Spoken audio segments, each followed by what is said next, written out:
Voltamos com o terceiro e último bloco da nossa conversa com o ex-vereador Antonelli Marmo. Bom, Antonelli, agora você tomou posse, né? Abril de 2015. Sim. Como é que foi o primeiro dia? Porque eu imagino que você entrar na Câmara, saber que vai tomar posse. Como é que foi isso para você? Como eu disse, é emoção muito grande. Eu tive bastante amigos aqui. Então, teve aí mais 60 ou 70 pessoas, amigos que vieram prestigiar. Né? Então, lógico que a ansiedade é a mil, é a realização de um sonho. A gente ali em cima, me vê na tribuna, eu falo que até hoje, quando eu vejo o vídeo, às vezes eu entro ali, acompanho muito TV Câmara, eu vejo os vídeos no YouTube, eu me emociono. Então, falar para mim é algo que eu gosto muito e é uma passagem da minha vida que eu falo que foram muitos aprendizados. Lógico, teve muito sorriso, teve dor também, mas assim, eu encaro como um crescimento, né? E o primeiro dia foi fantástico, preparar o discurso, poder agradecer, olhar e imaginar, né? Porque realmente nesse momento, aqueles 10 minutos que a gente fica ali em cima da tribuna, passa um filme da vida, né? E fala, você não sabe o quanto eu caminhei para chegar até aqui, né? Como diz a música, né? Então, você começa a ver todas as dificuldades, tanta coisa que passou para a gente chegar ali. Mas ao mesmo tempo dá aquele medo, falei, e agora, né? Porque daí aumenta a responsabilidade, Sim, né? Aí vem total. cobrança, vem pedido. Como é que foi essa experiência de quase um ano de mandato? O que você tirou de lição da sua vereança? Então, eu falo assim, lógico que muito feliz, porque eu tive resultados bons. Nós apresentamos, acho que foi quase 18 projetos, teve 15 projetos aprovados. No ano que eu fiquei, eu acho que foi o vereador que mais apresentei projeto. Então, a gente conseguiu dar uma dinâmica em muitas questões. Porém, os projetos em si que o vereador pode apresentar, ele acaba não tendo muito impacto para a população. Mas eu fico feliz quando eu vejo o projeto, igual um exemplo, tem um que eu falo que é... Um é o Festival de Blues, que eu coloquei no calendário oficial do município, que até hoje está acontecendo, então é um evento muito legal e os meninos são fera, é muito legal, então é o que eu fico feliz. Outra questão de educação, que é a proibição de comércio e publicidade infantil nas escolas. Antigamente a pessoa ia muito lá na escolinha e o palhaço vendia um livrinho, um DVD, o aluno leva para casa e no outro dia traz. E muitos pais não têm dinheiro para poder comprar. Compra para o filho não ficar triste. E eu lembro quando um assessor meu chegou, o Giovanni, que trabalhou comigo, que a sobrinha dele chegou com um DVD na época da escola e a irmã não queria comprar, não tinha condições, assim, não estava fácil para ninguém, e ele questionou. E aí surgiu a ideia da lei. Então hoje eu sei que várias crianças são asseguradas, que hoje foi proibido essa comercialização, essa publicidade infantil nas escolas. Que os pais e mais de 20 mil crianças da rede municipal hoje são resguardadas por uma lei que eu criei. Que foi uma necessidade que eu vi da população. Então eu fico feliz, por mais que as pessoas não saibam de onde veio, a gente sabe que a gente está resguardando e cabe ao pai e à mãe ali o que oferecer, né? O que comprar ou não, e não dentro da escola ter esse ponto. Mas teve, lógico, muitas frustrações também, porque muita coisa você não consegue resolver. Você pede para o prefeito e não consegue. Então você faz ofício, você pede, você vem, marca reunião com um, marca reunião com outro. Mesmo sendo vereador da base, como é o seu caso. Mesmo vereador da base, assim, muitas coisas. Coisinhas simples que você fala assim, gente, sabe, que não vai alterar. Eu lembro de uma liberação de um trânsito, de estacionamento para um comércio após as 8 horas da noite. Eu fiquei 1 ano sem estabelecimento com vergonha. Então, assim, de um pedido que não tinha lógica. Eu lembro quando terminou o mandato, assumiu o Isaías liberou o estacionamento, porque era uma coisa que já era para ter resolvido. Às vezes era, assim, vontade, mas, enfim. E tem a cobrança da população, porque as pessoas olham e te olham como assim, não mais com a pessoa, isso daí não está fazendo nada, só quer mamar na teta do governo. E não é assim, porque o vereador, você não tem horário. Então você está o dia inteiro. Foi uma escolha minha? Sim, é uma escolha, eu gosto, feliz. Mas assim, a gente é vereador, não é igual quando você trabalha numa empresa, você tem o horário. É todo momento. Né? Então existe uma cobrança. E muitas vezes você não consegue resolver. Né? Então isso gera aquela frustração, até para você conseguir explicar para as pessoas que não depende, você está tentando. Algumas pessoas tem esse esclarecimento entende e outras não. Tem aquelas também que cria aquela expectativa que você vai arrumar um emprego, que você vai arrumar uma cesta básica, que você vai arrumar... E que não é o papel do vereador, né? Então a gente sempre procura, até dentro do gabinete, nós nunca tiramos xerox no gabinete, questão de cesta, a gente sempre trabalhou conforme tem que ser feito. Né? Então isso eu sempre, até a questão da consciência do uso do carro público, quem pega os gastos meu na Câmara, puxar os arquivos, vê que a gente gastava muito pouco gasolina, eu usava muito meu carro particular, telefone da Câmara eu não utilizava, eu usava sempre, usei o meu particular, que é o mesmo número até hoje. Então a gente sempre procurou também trazer uma responsabilidade com dinheiro público também.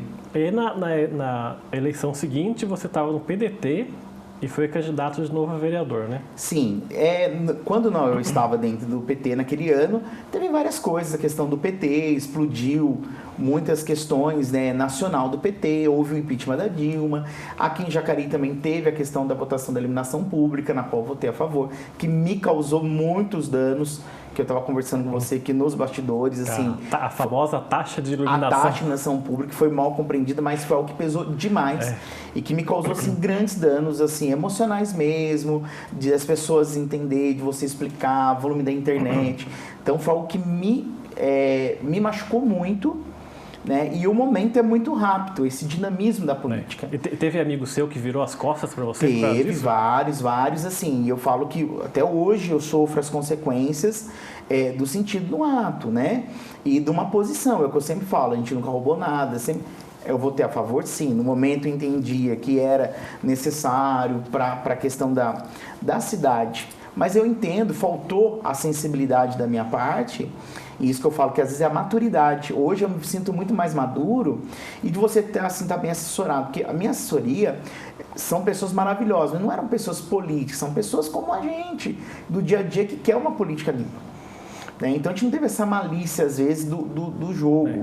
Né? Então eu pensei, vai ser bom para a cidade, é isso, aquilo. A gente era do partido do prefeito, então tudo isso acaba contando. Mas se fosse hoje, eu agiria totalmente diferente. Você se arrepende? Me arrependo. Sabe, porque hoje já ia abrir um diálogo antes de votar. Não, prefeito, não vou votar agora. Daqui uma semana, primeiro eu quero ver, vou pra internet, abre um diálogo, explica, procura mais informação, lê as entrelinhas. É porque vem muita pressão de todo lado também, Todo lado. E você fica numa base que você é suplente, o mandato efetivamente não era meu.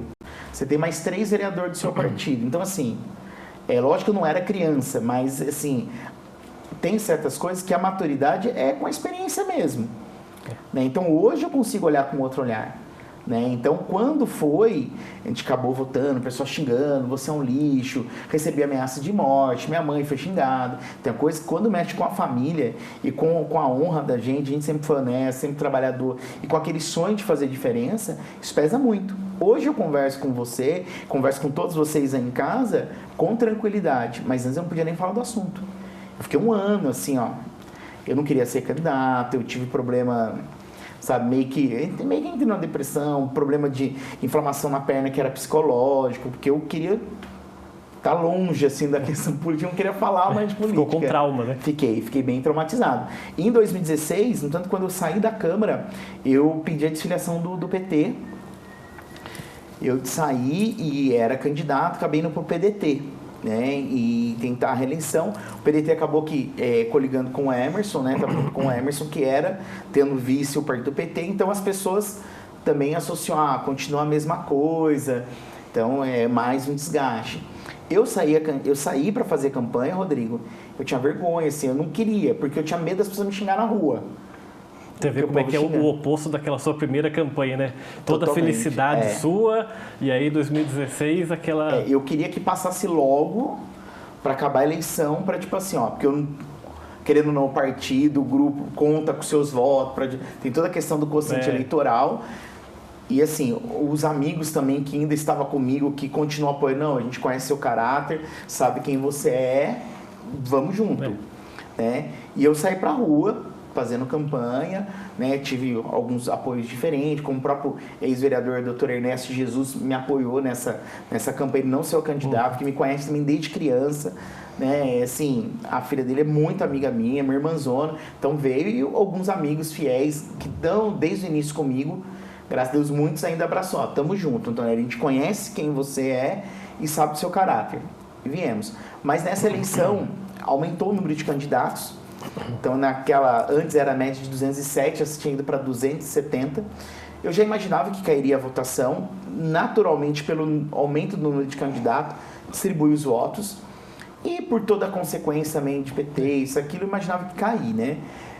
Confesso que, como eu falei, eu não esperava que caísse tanto. Mas eu caí para 854 votos. Então, assim, a gente foi para 854 votos. Dentro de um cenário hoje, ainda é muito voto. Porque ainda foi mais que a primeira, é muita gente. Daí eu falo assim, logo no início, quando acabou, eu chorava bastante, mas queria alívio, tipo, olha, não quero mais, aquilo, tudo. Mas, depois que passa a emoção, você começa a ver, eu tenho que pensar assim, eu sou muito grato, porque são 854 pessoas que ainda acreditavam em mim, conhece quem é o Antonelli, conhece qual é o meu modo de ser, quem sou eu de verdade, né? Então, é um número muito grande. Hoje, pega essa última eleição, 800 e poucos votos, faz bastante diferença. E daí, em 2020, você não foi candidato a nada? Foi uma decisão sua mesmo? Foi. Daí, assim, quando passou o 2016, eu saí da Câmara. Eu sempre tive empresa de eventos. Quando eu estava na Câmara, eu tinha vendido a empresa que eu queria. Na fundação, eu tinha vendido a empresa de brinquedo que eu tinha, pula-pula, camelaços, coisas assim. E decidi ficar na política e comecei com um buffet, né? Quando eu saí, eu estava com um buffet Castelinho, no Cidade de Jardim, que eu peguei depois da iluminação pública, eu arrendei o local. E eu falei, não, agora é hora de eu cuidar da minha vida, não quero saber de política. Porque coisinhas pequenas, sabe? Mas assim, eu tinha não terminado a faculdade, na época eu estava na Câmara antes, eu deixei 4 matérias para trás. Falta, daí você vai enrolando. Daí quando saiu, eu me deparei assim, puta, eu vou buscar um emprego, eu não tenho faculdade. Daí eu falei, não, agora eu acho que chegou o horário, eu estava com 32 anos, eu já tenho 38 anos, 32 anos. Eu falei assim, agora chegou o momento do quê? De eu cuidar de mim. Porque eu falei, eu tenho que viver, eu não posso depender da política. E uma coisa eu prometi para mim, que eu jamais ia depender da política para viver. Eu sempre tive esse lema, mas no meio do caminho eu acabei focando mais lá. Eu falei, não, eu vou ser... Daí eu prometi para mim, que eu falei, eu vou ser candidato novamente se eu não depender de qualquer cargo para estar lá. Se a minha empresa estiver organizada, minhas contas estiver pagas, Rodrigo, eu vou ser candidato. E daí eu deixei. Nisso eu terminei a faculdade, eu fiz administração de empresa. Terminando, eu emendei uma pós-graduação em gestão pública, que eu prometi que eu não ia deixar de estudar. Falei, agora eu vou fazer por mim. Fiz gestão pública, apesar de estava meio assim com a política, é o que eu gosto. E depois eu fiz uma pós em psicologia organizacional, que eu fiz também. E me preparando e focado na minha empresa.